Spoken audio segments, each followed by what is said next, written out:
So I have many thoughts. Let me give you a little peek behind the curtain here. If that tease on the other side of the ad break sounded, a little generic or so, it's because I recorded those first two segments before watching Oregon play Oregon State. I knew I was going to have thoughts either way. I knew that I wasn't going to be able to come on here and say Oregon routed Oregon State. It never goes that way at Gil Coliseum. Well, it didn't last night either. So Oregon wins 78-75. And I'm just sitting here laughing, not at Oregon State, at the fact that Oregon won the basketball game. They are still the only program in the country that has an undefeated women's basketball who beat Auburn. We beat Auburn in something. Look at that. Who beat Auburn the other day. Women's basketball, men's basketball, football, undefeated. Only athletic department in the country. So it's a good time right now. Good time. I want to shout out three guys. Bam Tracy, 2 free throws late in the game. Huge. On the road, Oregon State had a record student attendance, and yet Bam Tracy was absolutely unfazed. Nate Bittle, a career-high 23 points. He has got no left hand to speak of. He can't even turn left, but he can really score. He can really score. His shooting, it's still coming along. But down low, that guy is as skilled as any low post scoring big Oregon has had in the last 15 years. Maybe the most skilled. Like, he's not as big and imposing as Dante, but he has got far more skill. And there were times in this game where Oregon missed N'Faly Dante. Their inability to get a defensive rebound was infuriating. Absolutely infuriating. But it got better in the second half. The third guy is Jackson Shelstad. So for those who haven't followed along with all 5 of Oregon men's basketball games so far this season, they're 5-0. That's not going to last very long because they're not playing great basketball, but the good news is they're winning these games, so they're not getting punished in their quest to be an at-large team, lest they be forced to win the Big Ten tournament championship in order to get into the NCAA tournament. Be nice to just do it the simple way, but it is really good to be winning these games. Really good. Jackson Shelstad, through the first 4 games, had been shooting 30% from the field and 16% from 3.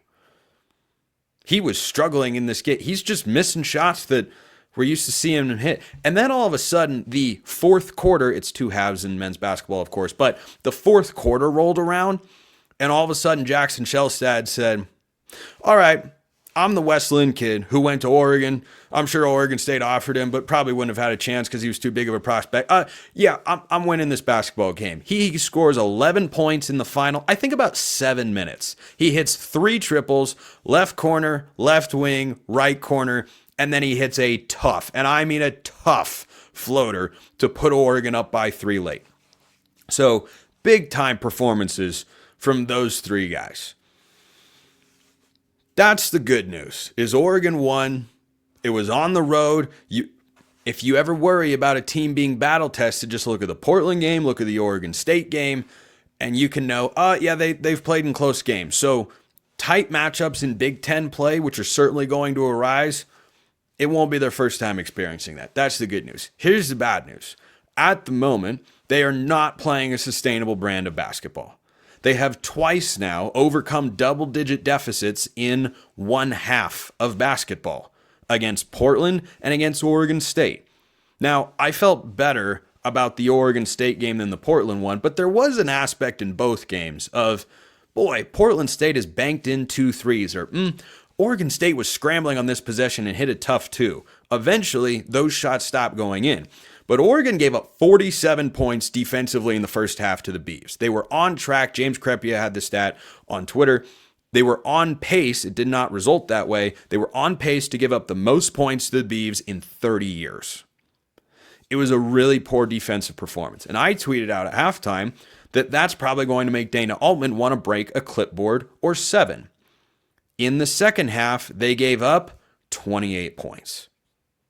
That's what this team could be. Nate Bittle had a bunch of block shots, did much better on the defensive rebounding department. That's where Oregon misses Dante the most, is he was automatic on the boards and a big defensive presence. But KJ Evans does great things defensively when he is on the court. He's not playing as much as we maybe thought he would coming into the year because Bam Tracy is just doing a lot of nice things for the Ducks right now, and that's just how the rotations have worked. But when Evans is on the court, his defensive effort is really, really strong. I think that Evans' reduced minutes and Tracy's increased minutes are leading to a less successful defensive effort. But it gives Oregon more athleticism and scoring at the other end. Now, Evans can move, of course, but he's not like Bam Tracy, who, as I said, hit those big free throws late in the game, which was really good because he'd missed a layup that would have given Oregon a 3-point lead a little bit earlier. But there are things to like. It's starting to kind of come together. Jackson Shelstad is not going to be a woefully inefficient player and a poor shooter of the basketball for an entire season. Like, that's not going to last. That's not my concern.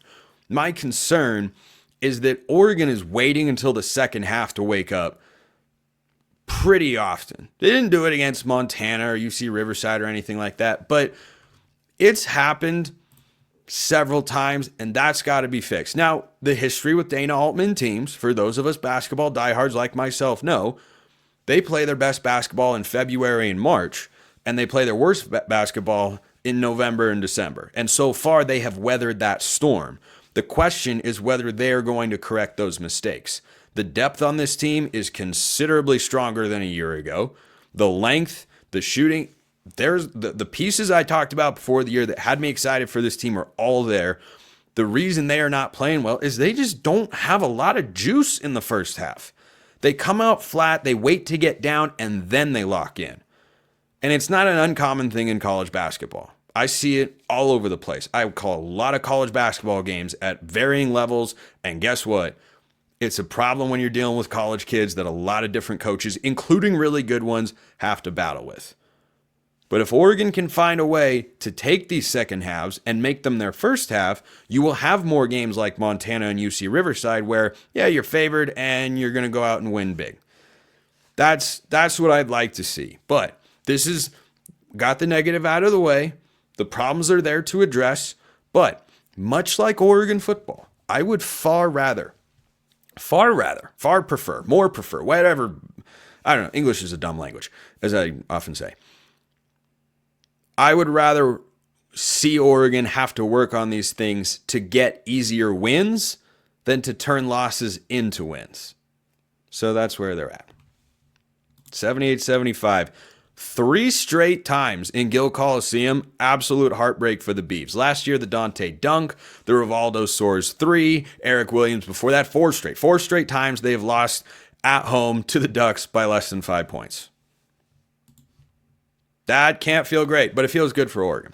Lastly, something that I know plenty of you will find humorous given last year's Colorado affiliation. Of course, they're in the Big 12 now. So Zire Addison, Oregon 4-star offensive tackle, commit in the class of 2025. He's been moving up the rankings a little bit, and after Juju Lewis, who is one of the top quarterbacks, there was a lot of quarterback movement in the high school ranks yesterday. So the top quarterback, Bryce Underwood, he flipped from LSU to Michigan. That was big news, and Dave Portnoy was going nuts. And then Juju Lewis, who had decommitted from USC, committed to Colorado. And so then on Instagram, someone was was mentioning Zire Addison, saying, "Oh, you're next, man. You're next." And he posted a reply that said, "Yep." And everyone was like, oh my gosh. And then 1 minute later, from the time the first comment was posted, he said, "Psych, Sco Ducks." In that 1 minute, who else but a Colorado fan account, I don't even know his name, I don't care, was able to screenshot that comment and tweet it out and say, "Here's what Zire Addison is saying after the commitment of Juju Lewis to Colorado." And then Zire Addison quoted the tweet and was like, yeah, you left out the rest of the comments, dude. So Zire Addison, just for that, I don't care which fan base it happened to be. I'm sure people will enjoy that it's the Buffs, and of course I did at some level too. But that's an elite level troll job there from an 18-year-old. So he's already my favorite Oregon offensive tackle ever. Appreciate everyone listening. I'll see you next time. Have a wonderful rest of your day, and go Ducks.